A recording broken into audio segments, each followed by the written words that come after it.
Hi guys, James at Goddard Radio Moscow Beer and Metal Reviews again for you today with another beer review.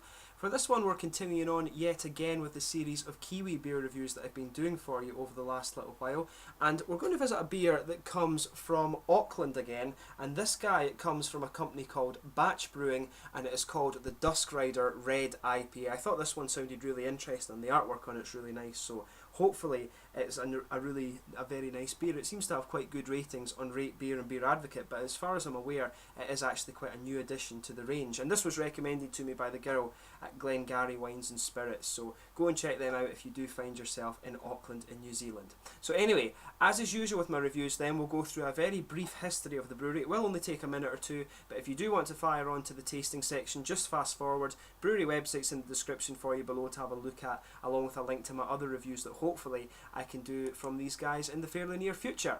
So anyway, to tell you about this brewery itself, the brewery is owned by Craig Cooper, who was born and bred in Hawke's Bay in New Zealand, and he travelled the world with his career in beers and spirits, but growing up in New Zealand, he said, gave him a very kind of great appreciation of the coastal lifestyle. And actually the name Bach in New Zealand is a sort of holiday home, so this is the whole idea behind the name of the brewery itself. But Craig actually bought a share in the Limburg Brewery, which was established in Hawke's Bay in 1998, and this gave him the chance to sort of combine his passion for the coastal life and his love of craft beer. But during his time there, he actually helped build up the business portfolio and add a few new beers to the range. However, the brewery business developed slower than he expected, and the company sadly closed in 2008, but Craig actually retained the rights to the Limburg Beer Company. But after this company closed, he became a manager at a liquor company in Canada, and he got married to his wife, had a son and started a family, before he later moved to Australia, to Melbourne actually, to work there, and he had another daughter.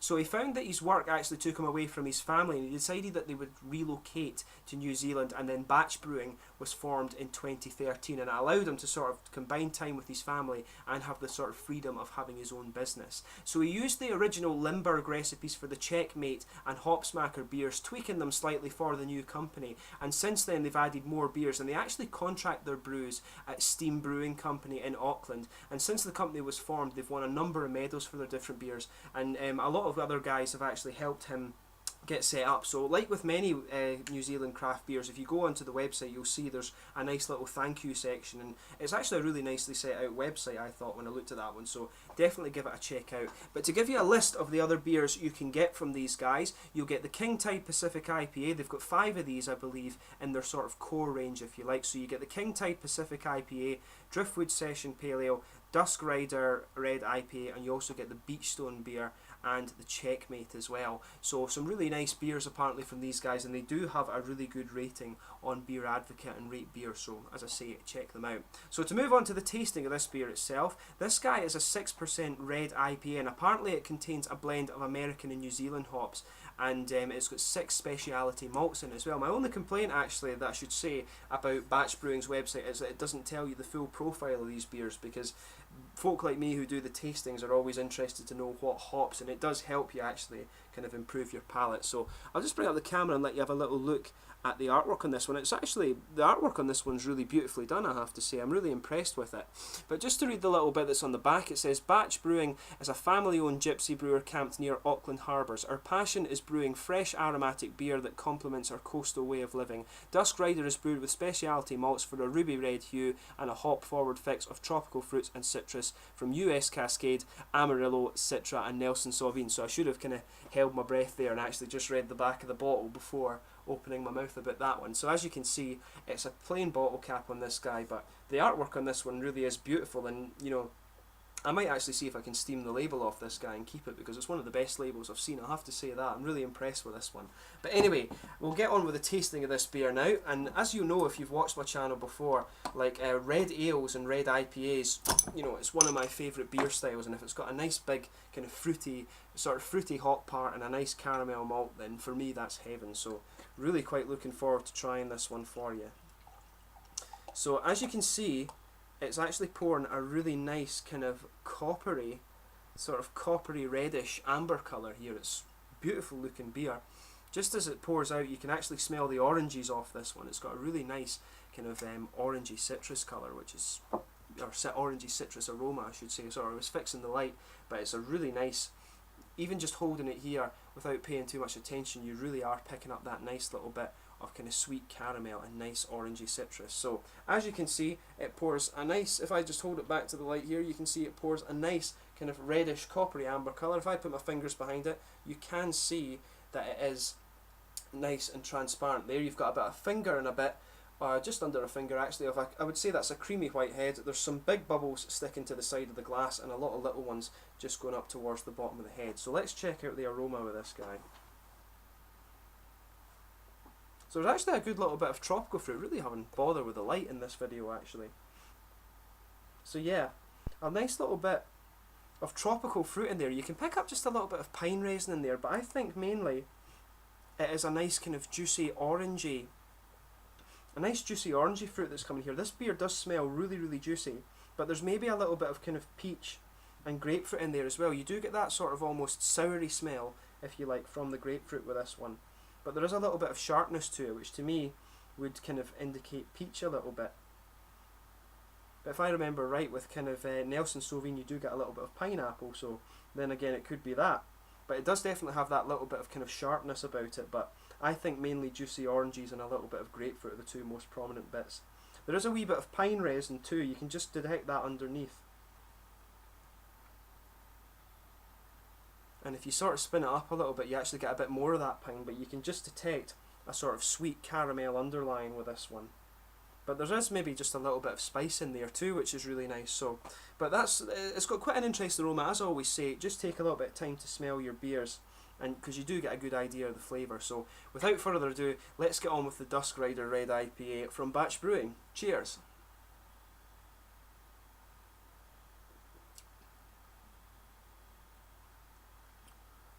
First impression of the beer, it comes in, it's more of a mild red beer than I've come across before, but it does have a big hoppy kick, if that makes sense. It's almost, some of the ones I've tried have been along the double line, but this guy is more of a single, if that makes sense, if you think about the kind of hop intensity of the IPAs. But it does have a nice dry bite to it, and you can just feel that building in the tongue, but it's really juicy like you would pick up from the aroma. It does have that nice, really juicy, fruity character to it.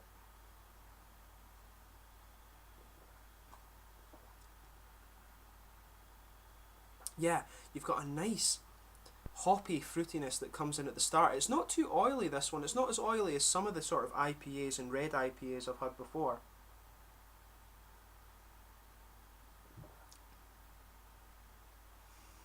Yeah, you've got this nice juicy fruity character in it too. There's a lot of orangey flavour coming out in this one, I think. Maybe even a little bit of the sharper kind of lemony character, but it's more of an orange juiciness to this one, but you can get that mix of kind of grapefruit and pine raisins just around the edge of the tongue. That's what's really giving this beer the dry character.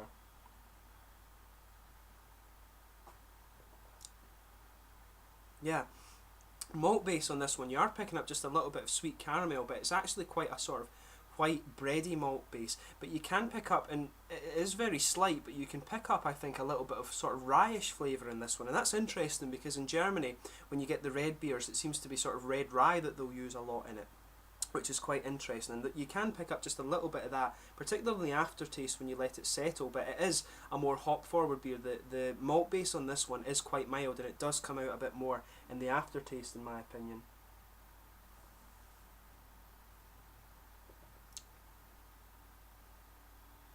But yes, I'm taking that sip. You are, as you kind of progress through it, that oily character does get a little bit more prominent, if you like, and you do get more of the fruits. The tropical fruit, I think, is growing slightly as I take a few more sips of it, but I do think there is that nice orangey element, but it's the grapefruit really that's kind of coming out quite well. There might even just be a little bit of the sharper peach in there as well, but the grapefruit and the pine raisins, and as I say, a little bit the kind of tropical fruit flavours you expect are blending together really well on the edge of the mouth, and there is just a nice little juicy orangey kind of citrusy character to it as well.